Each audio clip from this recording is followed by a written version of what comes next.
जानते हैरान होंगे 40% सिलेबस आपको मिलेगा। 40%? इवन मैं खुद एक यूपीएससी एस्पिरेंट हूँ। अरे 40% बहुत होता है। हाँ बहुत, आपको इतनी अच्छे से समझ में आएगी। आप चाहे डेवलपमेंट पढ़ रहे हैं, चाहे गवर्नेंस पढ़ रहे हैं, चाहे आप पॉलिटी पढ़ रहे हैं, चाहे सोसाइटी पढ़ रहे हैं, इससे बेहतर आपको कोई कोर्स नहीं मिलेगा जिसमें आप इतना चीज़ समझ सकते हैं। अच्छा, मतलब काफ़ी बढ़िया है इसको ज्वाइन करना। मतलब इसका तो मैं बोलूँगा कि जो स्टूडेंट अप्लाई वो सिलेबस इसका देख खुश हो जाएंगे। इवन इंटरनल सिक्योरिटी जो syllabus UPSC as it is syllabus आपका इस कोर्स का है। नमस्ते दोस्तों, हिमांशु मिश्रा नाम है हमारा और आप देखना शुरू कर चुके हैं द स्टूडेंट लाइफ। आज हम एक सब्जेक्ट का रिव्यू लेने वाले हैं, MCPR Malvi centre for piece and research. इस सब्जेक्ट के बारे में सभी इन्फॉर्मेशन इस वीडियो के माध्यम से आपको दी जाएगी।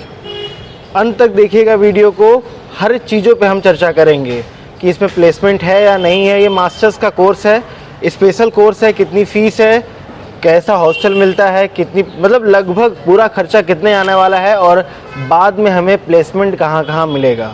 तो हमने साथ जोड़ते हैं MCPR के एक स्टूडेंट को। मेरा नाम विवेक रंजन है और मैं प्रथम वर्षीय अभी कॉन्फ्लिक्ट मैनेजमेंट MCPR में हूँ, एडमिशन लिए हूँ। अच्छा, इसी साल का हूँ। कहाँ से हैं आप? मैं बिहार से हूँ, बिहार के जम्मू जिला गिद्धौर से रहने वाला हूँ। अच्छा, मास्टर्स कोर्स है ये आपका MCPR।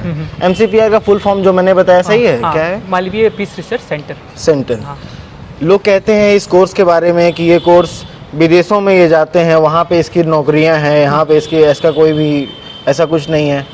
क्या इसके बारे में क्या कहना है? हाँ, इसके स्कोप यहाँ पे भी हैं, लेकिन इस कोर्स के अंदर एक सबसे बड़ी समस्या जो मुझे अनुभव हुआ, जो मैंने भी इस पे खोजा, तो ये पाया कि इस फील्ड में आपको फील्ड वर्क काफ़ी कम करना पड़ेगा। फील्ड वर्क काफ़ी कम। फील्ड वर्क इसके बाद आपका इसमें ग्रोथ काफ़ी है। इसके बहुत सारे मतलब डिपार्टमेंट में, जैसे कि नीति आयोग में के अंतर्गत भी है और बहुत सारे ऑर्गेनाइजेशन, रिलायंस है, विप्रो है, उनके जो HR हैं उनके अंदर में इनके पोस्ट निकलते हैं। इनका नाम पोस्ट का होता है कॉन्फ्लिक्ट मैनेजर।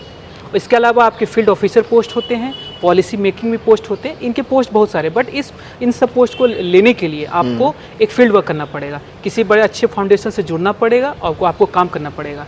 तो अगर हम बात करें, स्टार्टिंग से करते हैं, MCPR की हिस्ट्री खोलते हैं हम लोग। MCPR कोर्स है क्या है, ये इसका मतलब क्या हुआ? अगर किसी ने MCPR नाम लिया तो आप क्या बोलना चाहेंगे इसको? MCPR एक्चुअली ये है कि जो पीस रिसर्च है, मतलब शांति वार्ता की हम बात करते हैं। हम अक्सर सुनते हैं कि दो देश के बीच में अगर लड़ाई हो रही है तो शांति वार्ता की बात की जाए। तो इस फील्ड के जो लोग इस पे काम करते हैं, उनका काम ये होता है कि कहीं भी कॉन्फ्लिक्ट हो उसको हैंडल करना, उसको डील करना, ताकि वहाँ शांति स्थापित किया जाए। चाहे वो वॉर जोन हो, चाहे किसी तरह का वैचारिक मतभेद, उन सारी चीज़ में ये शांति स्थापित करने में एक अहम भूमिका निभाते हैं। हम बोले इसका कोई स्कोप है, ये शांति का लोग सही में इस पे कुछ प्लेसमेंट है, पैसे?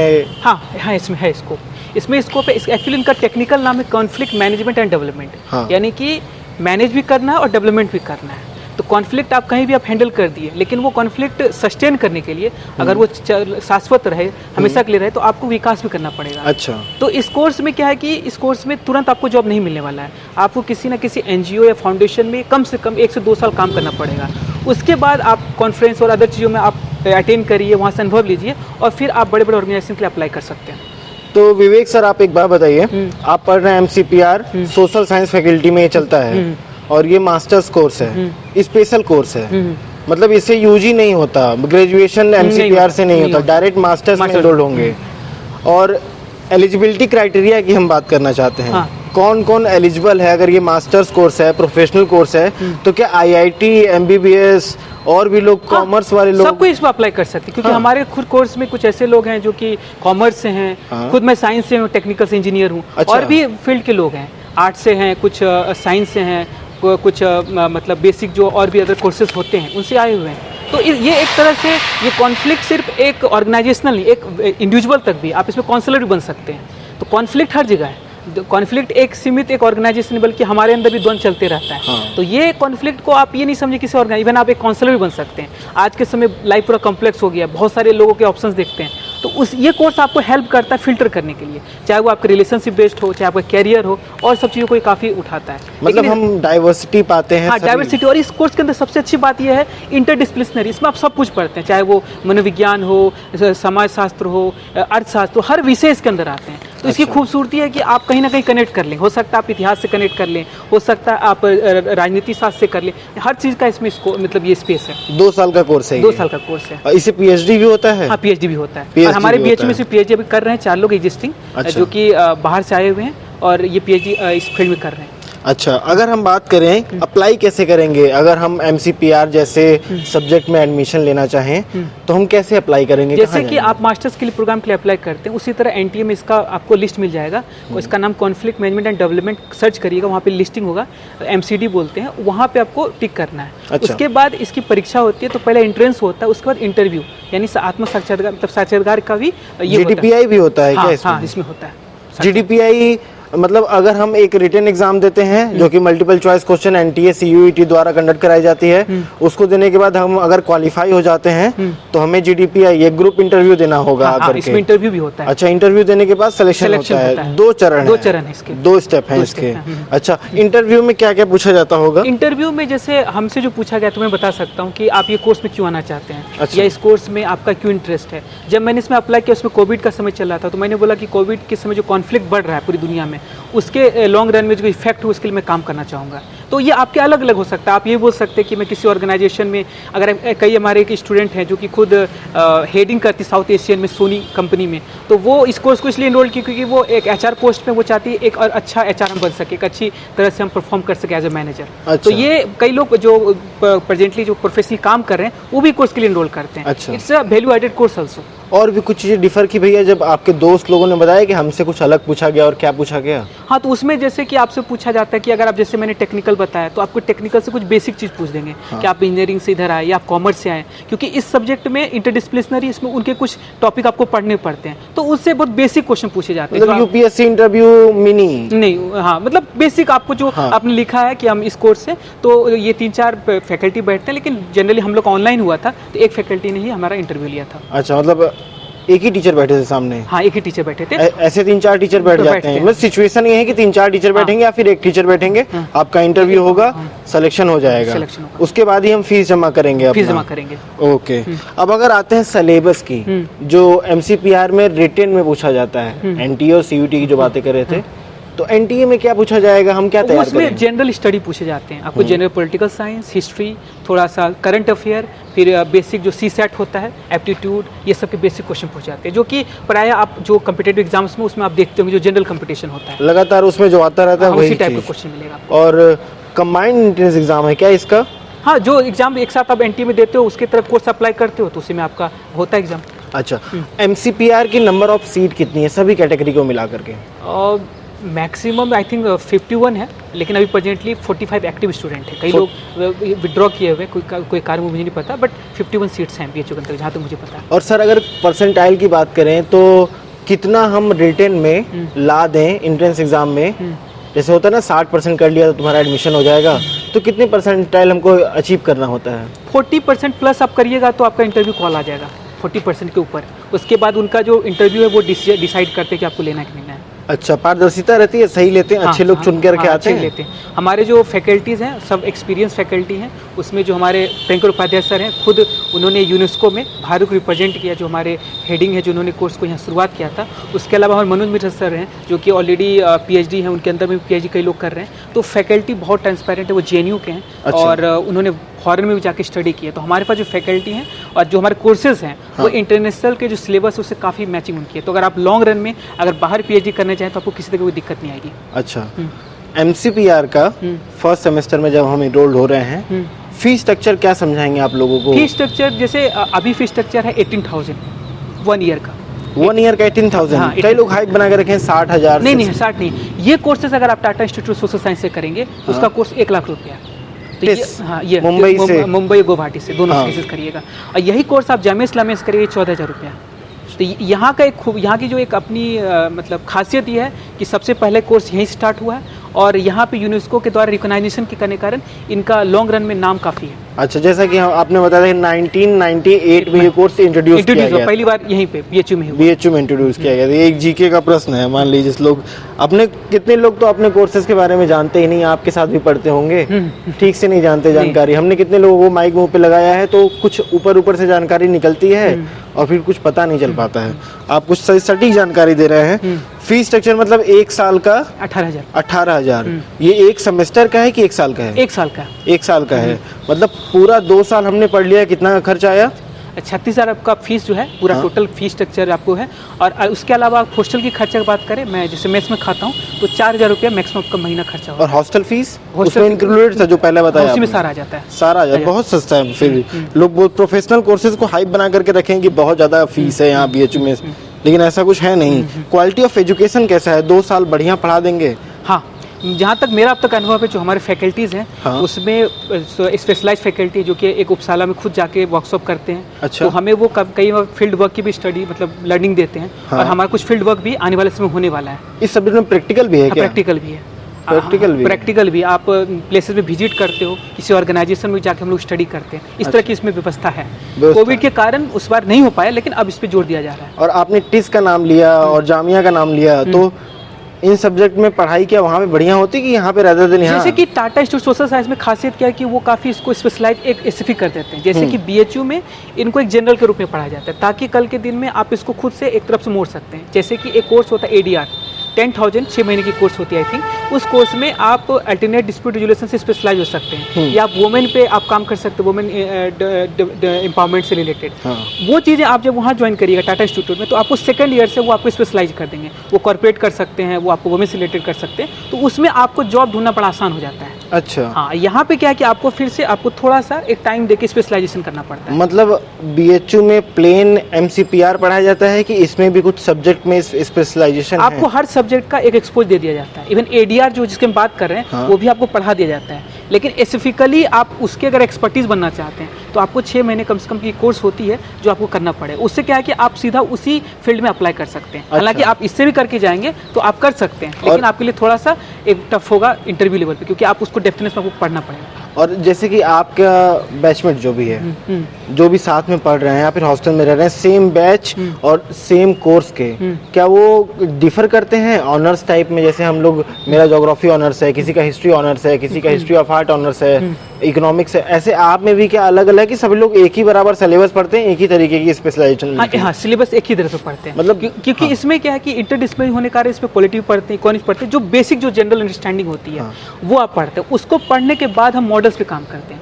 कॉन्फ्लिक्ट मैनेजमेंट 3 चीज़ें, एक मैनेजमेंट है, एक रिजुलेशन, एक ट्रांसफॉर्मेशन है। तो मैनेजमेंट नॉर्मली बहुत कॉमन वर्ड है जो हम एक मैनेजमेंट यूज़ करते हैं, लेकिन उसके साथ 2 चीज़ में एडिशनल है, रिजुलेशन और ट्रांसफॉर्मेशन, जो कि काफ़ी लॉन्ग प्रोसेस है। उसके अंदर आप इसको वही पीस रिसर्च का प्रोसेस है, तो वो बाद में आपका आएगा। अच्छा, तो हॉस्टल फिर रूम कैसा है हॉस्टल का? बढ़िया लगा आपको हॉस्टल में रह रहे हैं? जो जनरली BHU का हॉस्टल जैसा ठीक है।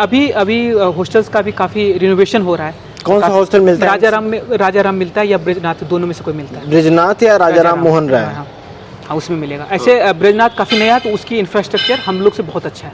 और को करिकुलर एक्टिविटीज, फेस्टिवल, ये सब मनाए जाते हैं हॉस्टल में? हॉस्टल मनाए जाते हैं। मतलब बढ़िया है, कार्यक्रम होता रहता है? जन्माष्टमी भी अभी हुआ था, मनाया जाता है। कोई मतभेद तो नहीं होता हॉस्टल में? लड़कों से झगड़ा या फिर खाने पीने में दिक्कत, ऐसा कुछ भी नहीं है? फ्यूचर ऑप्शन और प्लेसमेंट क्या सोच करके इसमें एडमिशन लेते हैं लोग? क्या है इसमें फ्यूचर? इसमें देखिए 2 तरह के लोग लेते हैं। एक लेते हैं वैल्यू एडेड के पर्पज से, कि हमने जो किया है उससे थोड़ा अपडेट कर ले। अच्छा। जैसे कोई व्यक्ति MBA से आया है, तो अगर ये कोर्स करता है तो उसके पास एक अलग अंडरस्टैंडिंग आएगी। अच्छा। अगर हमारे सिविल सर्वेंट के तौर पे अगर हमारे कल ज्वाइन करते तो मेरे पास जो एक अलग अंडरस्टैंडिंग होगी, क्योंकि कॉन्फ्लिक्ट जो एक नॉर्मल कॉन्फ्लिक्ट डायलॉग से होता है, लेकिन उसके मॉडल जो है जिसको हम लोग पढ़ते हैं वो कोई नहीं पढ़ता है। तो जैसे कि कोई कन्फ्लिक्ट हुआ तो आपके पास एक मॉडल ट्री मॉडल है, तो ओनियन मॉडल, उस मॉडल को अप्लाई करके आप डायग्नोसिस कर सकते हैं। अच्छा। जैसे कि एक डॉक्टर बीमारी को डायग्नोसिस करके दवाई देता है, उसी तरह हम लोग कॉन्फ्लिक्ट को डायग्नोसिस करते हैं। उसके बाद डायग्नोसिस करके हम लोग देखते हैं कॉन्फ्लिक्ट किस तरह का है, फिर उसके अकॉर्डिंग हम लोग सोल्यूशंस मॉडल, उसको रिजुलेशन बोलते हैं, और वो रिजुलेशंस मॉडल की तरह हम लोग आगे फिर इस पर काम करते हैं और शांति स्थापित करते हैं। शांति स्थापित करते हैं। 1998 से कोर्स खुला हुआ है, क्या अभी तक कोई शांति स्थापित कर पाए? कहीं गया है? हाँ, इसके बहुत सारे हमारे जो प्रियंकर उपाध्याय सर है जो कि हेडिंग किए थे, उन्होंने ओस्लो, PRO और बहुत सारे यूरोपियन इंटरकल्चर बहुत सारे पर रिसर्च किया है, और उन्होंने काफ़ी कंट्रीब्यूट भी किया। और बाद में इंडिया में भी इस तरह की इंटरफेथ तो की बात की काफ़ी की है कि 2 जो रिलीजन्स के लोग हैं, सब रीजन के लोग आके बात करें, और एक प्लेटफॉर्म देने की काफ़ी उन्होंने ये किया है, उसकी आवाज़ उठाई है। आप बोल रहे थे प्लेसमेंट, जब हम प्लेसमेंट की बात कर रहे हैं थोड़ा और डीप में जाएंगे। आप बोले थे NGOs में हमें जॉब करना होता है 1 साल लगभग, तब जाकर के आगे कुछ समझ में आता है। तो ये NGO खुद लेने आती है और हमें जाना पड़ता है वहाँ पे? NGO के लिए अपडेट्स हमारे जो फैकल्टी से आते रहते हैं, जैसे हाँ। परिमल फाउंडेशन है, विप्रो और भी बहुत सारे फाउंडेशंस के आते हैं। हाँ। आप उस पर इंटरव्यू देके अप्लाई कर सकते हैं। और हालांकि अभी की जो हम लोग की जो अभी इस ईयर की है, तो हमारी प्लेसमेंट पूरी एक पूरी कमिटी है जो कि इस प्लेसमेंट को देखती है, तो थोड़ी प्लेसमेंट की तरफ भी अब सीरियसनेस धीरे धीरे आ रही है। अच्छा, और इसमें प्लेसमेंट में जब एनजीओ लेके जाती है, 1 साल काम करे, पैसे भी देते हैं इन लोग? हाँ, पैसे देते हैं। पैसे देते हाँ। हैं। कितना देते हैं जैसे लोग? पैसे आपकी स्टार्टिंग 30-40 से स्टार्ट होती है पर मंथ से, 30-40 हज़ार रुपये, से start 45 हज़ार रुपये हाँ। स्टार्टिंग होती हाँ, है। हाँ। और उसमें अगर आप एक अच्छे ऑर्गेनाइजेशन, बड़े ऑर्गेनाइजेशन जैसे, क्योंकि बीएचयू का अपना एक रेपो है, नाम है, तो बड़े ऑर्गेनाइजेशन अगर आप एंट्री करते हैं तो वहाँ पे आपकी स्टार्टिंग और अच्छी हो सकती है। ये आप पे है कि आपकी कम्युनिकेशन स्किल क्या है, आपकी लोगों से कनेक्ट करने की क्या एबिलिटी है, ये सारी चीज़ें काफ़ी निर्भर करता है। अच्छा, ये पूरी जो पढ़ाई है, आजकल यूथ स्टार्टअप की तरफ भाग रहा है बहुत तेज, उसको बड़े मतलब लोग बोलते हैं ना कि उसको दूसरे को इंस्पायर करना है, एंटरप्रेन्योर बन रहा है। ठीक से मुझे बोलने भी नहीं आता आई थिंक।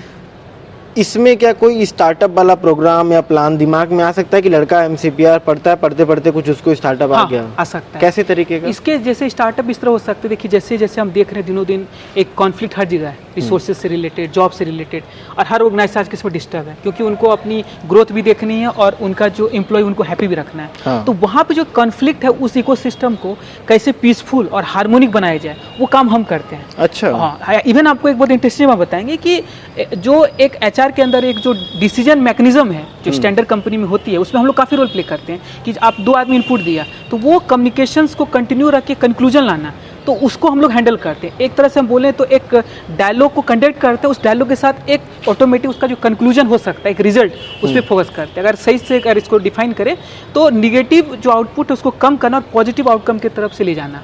जैसे कि हमें बताया जाता है कि कॉन्फ्लिक्ट नॉर्मल आदमी लेमन से पूछेगा तो उसके बाद निगेटिव चीज़ है, हाँ। लेकिन हम लोग एज ए कॉन्फ्लिक्ट हैंडलर के तौर पे या मैनेजर के तौर पे हमारी अच्छी बात है, क्योंकि जहाँ कॉन्फ्लिक्ट होता है वहाँ चेंज आता है। उस चेंज तो पार्ट ऑफ लाइफ है, लेकिन हम उस चेंज को पॉजिटिव डायरेक्शन में ले जाते हैं। कि आपके लाइफ में अगर स्ट्रगल हुआ है तो उस स्ट्रगल को आप पॉजिटिव इंटरप्रेट करिए कि ठीक है। आप कोई एग्जांपल देंगे कैसे? बहुत सारे एग्जांपल हैं आपके पास। जैसे किसी देश में, जैसे रशिया और यूक्रेन में इस समय युद्ध चल रहा है, हाँ। Civil war. हाँ, तो वहाँ की क्या समस्या आपको हम बताते हैं। वहाँ पे कई लोग इस चीज़ का आवाज़ हमारे क्लास में उठाए कि हम लोग क्यों नहीं पीस डेवलप कर पा रहे हैं। देखिए, हर चीज़ का अपना एक लिमिटेशन है। जैसे आप मेडिसिन लेते हैं तो उसकी एक क्षमता है, यहाँ तक काम करे, उसके बाद नहीं हो सकता है, उसके बाद आपको दूसरे वे में जाना चाहता है। तो एक्चुअली यूक्रेन और रशिया की जो प्रॉब्लम है वो डिफरेंट है, उनका वहाँ जो पॉलिटिकल सिस्टम डिफरेंट है। जब आप एक सेटअप, एक कॉमन प्लेटफॉर्म लाएंगे, वहाँ पे कन्फ्लिक्ट हैंडल करना ईजी होता है। नहीं तो इसको भी हैंडल करेंगे, लेकिन वो धीरे धीरे करेंगे। तो इसी तरह हम लोग बहुत सारे पीस टॉक से बहुत सारे मतलब कॉन्फ्लिक्ट हैंडल हुए पास्ट में भी। डिबेट डिस्कशन सिर्फ यही एक जरिया है आपके कोर्स का? नहीं, हम लोग डायलॉग की बात करते हैं। डिबेट और डिस्कशन तो एक कॉमन चीज़ है, हाँ। लेकिन डायलॉग यहाँ पे एक तरह से हम 2 आदमी अपना विचार रखता है और उस विचार को ऐसी जगह पे लाना है जहाँ पे कि शांति बने। अच्छा। हाँ, हम लोग की कोशिश है कि दोनों पार्टी को खुश रखना, यानी विन विन सिचुएशन क्रिएट करना है कि आप भी खुश रहें और हम भी खुश रहें। विन लॉस का कंसेप्ट तो हम लोग का डे टू डे लाइफ का पार्ट है।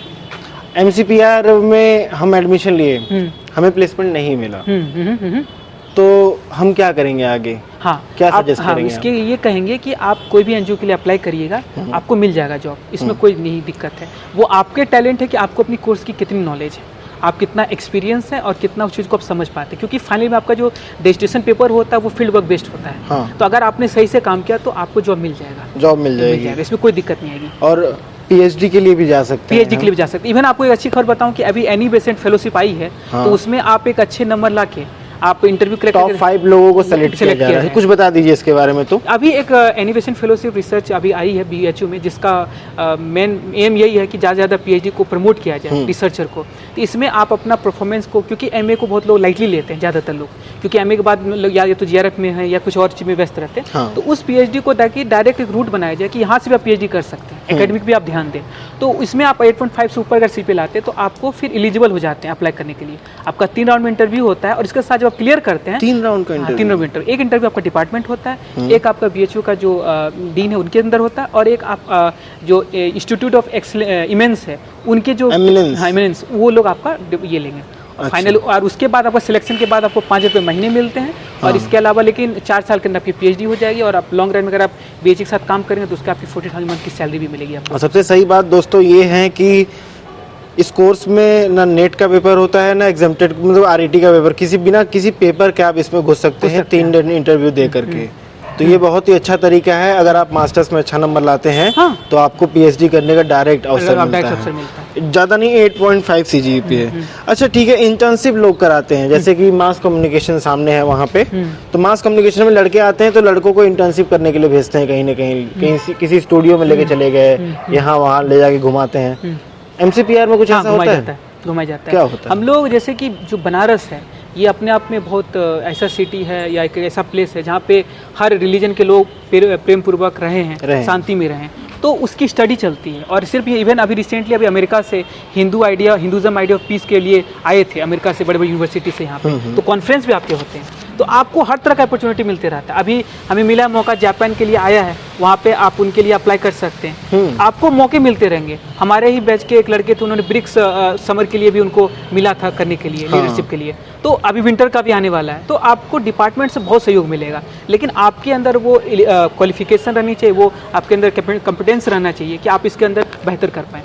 एज अ लड़का आपने बहुत कुछ बताया, क्या लड़कियां इस कोर्स को ज्वाइन करती हैं? क्या इसमें उनका खास रोल है पीस डेवलप करने में? हाँ, लड़कियां हैं हमारे बैच में, काफ़ी लड़कियां भी हैं, और डिप्लोमा कोर्स के भी हैं। इसमें डिप्लोमा कोर्स भी होता है और मास्टर्स भी होता है। अच्छा, तो 2 कोर्स होता है इसमें, मास्टर्स, डिप्लोमा, PhD, तीसरा कोर्स होता है। तो लड़कियां क्या परफॉर्म अच्छा कर पा रही हैं इस कोर्स में? क्या वो बढ़िया दे पा रही हैं? हाँ, दे पा रही हैं, क्योंकि नॉर्मली क्या है कि आप जब इस कोर्स के अंदर इंटर करते हैं, धीरे धीरे आपको पूरी इसकी सब्जेक्ट को आप एक तरीके से बताया जाता है, पूरा बेसिक से, और लैंग्वेज बाइलिंगुअल है, आपको हिंदी में भी और इंग्लिश दोनों का सहयोग से आपको बताया जाता है, तो किसी तरह कोई समस्या नहीं आती। लड़कियां अगर इसको पढ़ती हैं, मतलब बारीकी से इस चीज़ को सुनिएगा, लड़कियां अगर मान लीजिए इस कोर्स को पढ़ती हैं और उनको प्लेसमेंट भी चाहिए, प्लेसमेंट आफ्टर ऑल जब पढ़ेंगी तो इसी से काम भी करेंगी, तो क्या उनको आने वाले जो लोग हैं, क्या वो बढ़िया मिलते हैं, इंडस्ट्री में अच्छे लोग मिलते हैं जहाँ पे वो काम करने जाएंगे? जरूर, मैं तो ये कहूँगा कि इन कोर्स के बाद आप वुमेन स्टडीज से 1 साल का डिप्लोमा करके एक बेहतर ऑर्गेनाइजेशन में आप जा सकते हैं। इवन बिहार में भी आपके WDC, वुमेन डेवलपमेंट कॉर्पोरेशन, उसमें वुमेन के लिए स्पेशल प्लेसेस हैं, ऐसे